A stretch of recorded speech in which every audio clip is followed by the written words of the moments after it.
Tommy Shepherd. Thank you, Madam Deputy Speaker. May I begin by congratulating you on your recent election.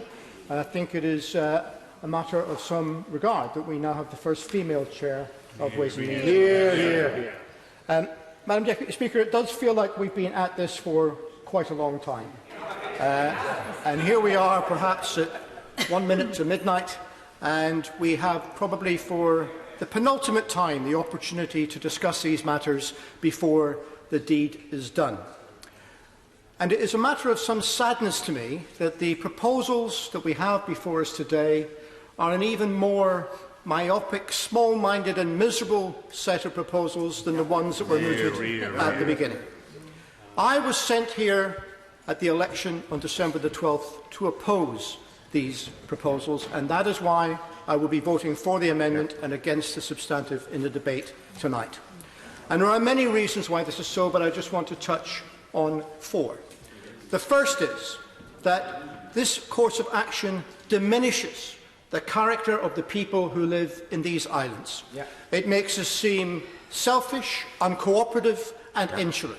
And I do not believe that adequately characterises the people who live not just in Scotland but in England too. Secondly, these proposals make foreigners out of many of our neighbours who have lived amongst us for a generation or more. In my own city, tens of thousands of people who were born in mainland Europe but who have taken the decision to raise their families and build their homes and careers in our communities will lose their status, or will have their status fundamentally altered by this. And more importantly, in the longer term, the loss of freedom of movement will pose an existential threat to the future prosperity of my country. Thirdly, these proposals do represent a fundamental shift in the relationship between the devolved administrations in the United Kingdom and the central government. And that is not to say that when we talk about a power grab, it means that some responsibilities are being taken away from the Scottish Government. I don't say that. The responsibilities remain, but the power to act in those areas is being severely constrained and curtailed by frameworks and statutes set by this Parliament. Even to the extent in these proposals where United Kingdom ministers are taking the power to make secondary legislation in areas which this Parliament has decided should be devolved to the Scottish Parliament. And finally, I am against these proposals because they will impoverish the people that I represent. And I don't say that this catastrophe will be visited upon us the day after exit day. I don't even say it will happen in the weeks and months after that. But there will be a slow, insidious, grinding reduction in the living standards of the people of this country until we will wake up in a few years' time and realise that we are so much poorer compared to what we might have been and compared to similar communities in mainland Europe. That is why I am against these proposals, and I would happily take an intervention. I'm very grateful to him for giving way, and he and I have voted in the same way on many parts of this legislation. He's right to say that all of the forecasts suggest that Brexit is going to make people in Britain poorer. Those same forecasts say that Scotland leaving the UK will make Britain poorer. So why is he in favour of that? They don't say that. They don't say that. They don't say that. A moment. They don't say that. And I will happily supply the honourable member with lots of compelling evidence as to why Scotland would prosper as an independent country rather than be dragged down by the central government of the United Kingdom. But let me say also that I know many people are looking to the future in this debate, and many people envision that this is a bright new dawn for the United Kingdom, and they see a world where the authority and status of this nation will be restored in their eyes in the world.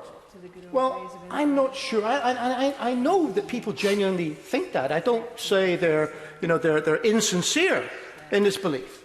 But I do say that this is a delusion. It is a mirage to suggest that this will happen.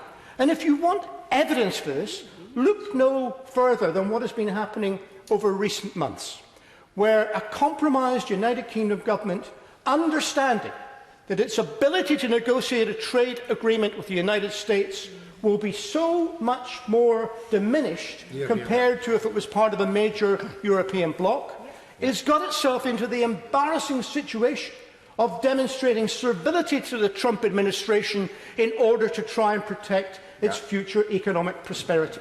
That is the future holds. We will have to be in a situation where we make unholy alliances, awful justifications of why we do deals with certain people in order to get trade agreements. Now, like I say, I'm sure that in the benches opposite there are some members who have sympathy with some of the points I've made, but they're not going to express them today because we've got ourselves into a situation where the great, perhaps arguably in history, the greatest political party in Great Britain has got itself into a situation whereby it is impossible to progress in that party unless one evangelises the cause of Brexit. And dissenting voices are no longer allowed. And it is the case that and I thought the honourable member for North Shropshire was typical of many, whose enthusiasm and joy for what is about to happen is unbridled. He cannot wait to pop the champagne corks or break out the bunting in celebration. But I'm afraid the future is not anywhere near as rosy as he expects, and he and others who choose this path are going to be severely disappointed. Madam Deputy Speaker, I want to spend I'd happily take an intervention, yes? Thank you for an intervention. Does he agree with me that actually, regardless of our political views on whether Brexit is good or bad, the reality is it's where we are? But what all members need is the evidence base to make informed decisions. Does he share my concern that the Regulatory Policy Committee report that was issued in October said they didn't have sufficient time to make a proper assessment of the impact? They couldn't meet with ministers. Now, surely with the time that's taken place from October till now, there was sufficient time to rebuild that impact assessment so we all know what we're voting for. Well, I mean, throughout this entire process, we have been presented and asked to take decisions without adequate information, so this is entirely consistent with the way in which the matter has been conducted. But, Madam Deputy Speaker, I wanted to move on because I want to spend most of the rest of what I have to say considering the question of political mandates, which I think are quite important in this discussion. And to do that, we have to consider the election that took place on the 12th of December, where people were asked their view and where Brexit was very much the central issue of the campaign. Certainly in most of the United Kingdom. Now, others have said, and the member from Ilnyar has said it repeatedly, that a majority of people who voted in that election throughout the United Kingdom actually voted for parties who either wanted to stop Brexit altogether or who wanted a fundamental re-examination of the terms in which it was being proposed. I didn't think that was a factual dispute, but I'll happily be corrected if I've got that wrong. On the issue of factual disputes, isn't it also right to take into account that in Scotland 55% of people voted for parties that are unionists that want Scotland to remain in the United Kingdom? If the honourable gentleman had the patience to wait for another couple of paragraphs, he would allow me to develop my point, and I will address explicitly what he says.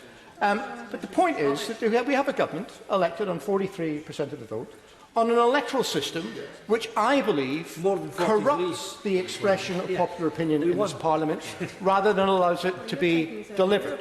But rules are rules.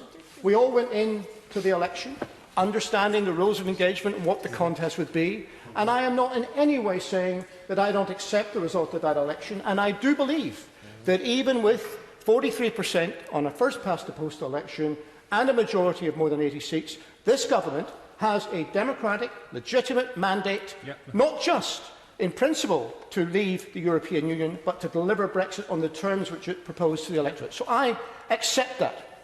But what I do not accept, and what is my central contention, is that that mandate does not run in Scotland. Because this, on December the 12th, was very much a tale of two election campaigns. Throughout England, the Conservative Party won that campaign, in a campaign which was dominated by the issue of the relationship this country would have with the European Union. In Scotland, the SNP won the election in a campaign which was dominated by whether or not Scotland would have the right to choose to go down the path set by the United Kingdom. I see I'm being heckled by still the Vice Chair of the party on the front bench there. But let me explain. Let me just give some rationale for this. I don't say these things glibly.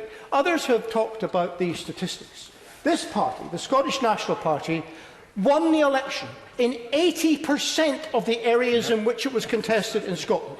80% of the members of Parliament returned here are from the SNP. We won 45% of the popular vote. And we put to the electorate a central proposition, which was that Scotland and the people who live in Scotland should have the right to choose how they are governed and whether or not they wish to go down the path chosen by the United Kingdom government. Now, there are echoes and similarities between what happened in December 2019 and what happened in May 2015. Then, as now, we had a Conservative government returned in its majority. And then, as now, the SNP won an overwhelming majority of seats in Scotland. The difference, colleagues, is this, that in 2015, we did not seek a mandate from the people of Scotland in relation to their constitutional position or how the country should be governed. We didn't do that because the election took place just months after the 2014 referendum, where the electorate made a choice and decided to remain in the United Kingdom.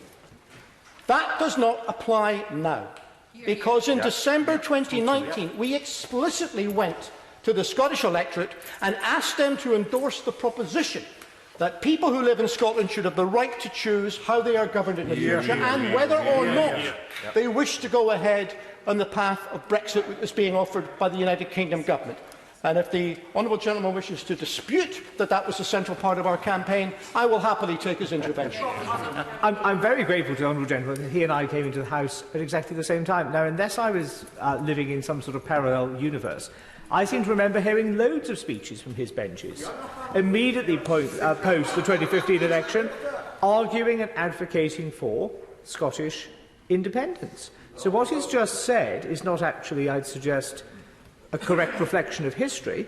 As close as it was to the referendum on independence, his party was advocating it very loudly and with great passion from those benches. You need to open your ears. I'm not sure the honourable gentleman is actually listening to what I'm saying. I'm saying that in a democratic election, this party put a proposition before the people and they voted for it. And just to make sure, when we talk about this mandate, it wasn't only us. It wasn't only the SNP that talked about this matter. The central proposition of the Conservative Party in Scotland was say no to IndyRef 2. The Conservative Party in Scotland at this election asked the people of Scotland to reject a referendum in independence, and instead the people of Scotland rejected the Conservative Party. That is the truth of the matter. That is why that party has less than half of the representation on these benches that it had 4 weeks ago. Now, we have a new situation in these islands because for the first time, I believe in history, we have a situation where in this chamber, which is charged with representing whole of the United Kingdom, we have people elected from the two principal countries within the United Kingdom who have different mandates in terms of the constitution of that country. And that is a situation we have not had before. And therefore, I invite the government to say, and this will not go away, I invite the government to say how it will respond and how it will acknowledge Scottish public opinion and come to an accommodation with the political representation of Scotland. And the start of that process would be to understand what response the government will make to the approach from the First Minister of Scotland, who has asked for negotiations to take place with a view to transferring the powers to the Scottish Government so that it may consult people on how they are governed in the future. And to be crystal clear here, we are not asking the Conservative Party, we are not asking this Parliament to agree with the notion of Scottish independence. Not even asking you to agree that there should be another referendum in the question. We are simply saying that you should agree that when and whether that happens should be a matter for the people who live in Scotland and no one else. That means that the decisions on these matters should be made by the people, the elected representatives in the National Parliament of Scotland in Edinburgh, and not here in the Union Parliament in London. That is the central proposition. And in making that, we are absolutely consistent with the notion of the claim of right for Scotland, which was debated in this very chamber in July 2018, and where a majority, in fact, which was endorsed without opposition by the House. Now, I know that there were many in the opposite benches who didn't really support that, and they just thought that the better option was to ignore the debate and pretend that it wasn't happening. But it did happen, and it will happen again, because if the request from the First Minister of Scotland and the request from the Scottish Parliament is denied and ignored, then that is inconsistent with the claim of right for Scotland. That means that this House does not agree that it is a matter for the Scottish people to determine their own form of government. And that would be a very serious position, because what that actually then means is that people are advocating that this United Kingdom should continue to include parts of the island, even against the wishes of the people who live there. And that would underline the fundamental principle of consent on which this constitution has so far been based. That would mean that we no longer would be talking about a union of equals or a union at all, but we would be talking about the subsummation of Scotland as a territory into a wider political territory known as the United Kingdom of Great Britain and Northern Ireland. And that is a different constitutional position.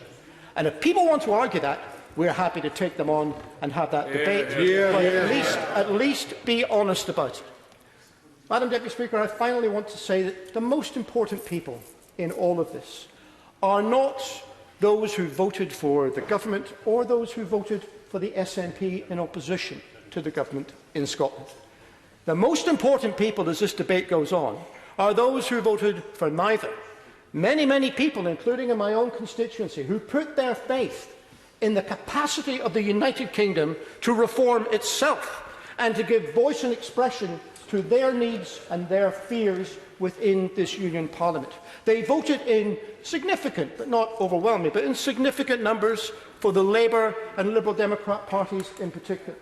And many of those people are now asking themselves a question. They are asking themselves whether indeed the type of society they wish to live in can be delivered within this Union Parliament and this government, or whether it would be a better course of action to consider Scotland becoming a politically independent country capable of setting its own priorities and giving vent to the aspirations of its own people. They have not yet made a decision on that. They are on a journey, and the debate, my friends, is wide open. But one of the key things that will focus in this debate will be the attitude and reaction of this United Kingdom government. If they decide that they will keep their head in the sand, that they will pretend that this did not happen north of the border and it is business as usual, and they use their 80-seat majority to railroad through stuff and drag Scotland out against its will, refuse to give it a say, refuse to have any accommodation, then they will become the best recruiting sergeants for the cause of independence in Scotland. And we look forward to explaining to the people of Scotland the consequences of the actions that this government will now take. So, Madam Deputy Speaker, in conclusion, we shall be voting against this miserable set of proposals, because we have not voted for it, the people we support have not voted for it, the Scottish Parliament will not consent to it, because they are wrong and they do not represent the aspirations and the character of the people of Scotland, because that, in the long term, will be represented much better by Scotland becoming an independent European nation in its own right. Neil Parish.